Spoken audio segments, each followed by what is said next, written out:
Georgia కంట్రీలో చాలా universities ఉన్నాయి. కానీ మా దగ్గర మేము చేసేది మాత్రం only top 1, 2, 3, 4 top 10 maximum universities మనం చేస్తాము. అందులో the first university, the top university, అందరికి బాగా సుపరిచితమైన యూనివర్సిటీ, యూనివర్సిటీ ఆఫ్ జార్జియా. అక్కడ చదువుకున్న స్టూడెంట్స్ కి ఖచ్చితంగా జార్జియాలో సెట్ అవ్వచ్చు, యూరోప్ లో సెట్ అవ్వచ్చు, యుఎస్ఏ, యూకే ఏ కంట్రీస్ కైనా వెళ్ళి సెట్ అవ్వచ్చు. అండ్ ఇండియాకి వచ్చి కూడా ఫారెన్ మెడికల్ గ్రాడ్యుయేట్ ఎగ్జామ్ లో కూడా హైయెస్ట్ పాస్ పర్సెంటేజ్ ఉన్న యూనివర్సిటీ మన యూనివర్సిటీ ఆఫ్ జార్జియా మేడం.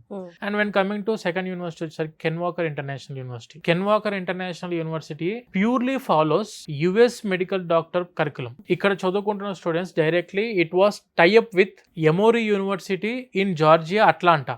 ఇప్పుడు మీరు యుఎస్ఏకి వెళ్ళి ప్లాన్ చేసుకుందాం పీజీ అనుకుంటున్నప్పుడు ఫ్రీ పీజీ ఉంది కాబట్టి ఇక్కడ నుంచి మీరు అక్కడ క్లినికల్ అబ్జర్వేషన్స్ కి వెళ్ళినప్పుడు అక్కడ లెటర్ ఆఫ్ రికమెండేషన్స్ వస్తాయి ఫ్రమ్ ఏ యాక్టివ్ ఫిజిషియన్. ప్రపంచంలో మీరు ఎక్కడికి వెళ్ళినా కూడా the first preferred student for the post graduation అది మీరే అవుతారు. And when coming to third university వచ్చేసరికి మనకి టిబ్లిసీ స్టేట్ మెడికల్ యూనివర్సిటీ. ఇందులో ఎండి ఉంది, యుఎస్ఎండి ఉంది. ఇదే యుఎస్ఎండి కరికులము అదే ఎమోర్ యూనివర్సిటీతో టైఅప్ అయిన university Tbilisi state medical university.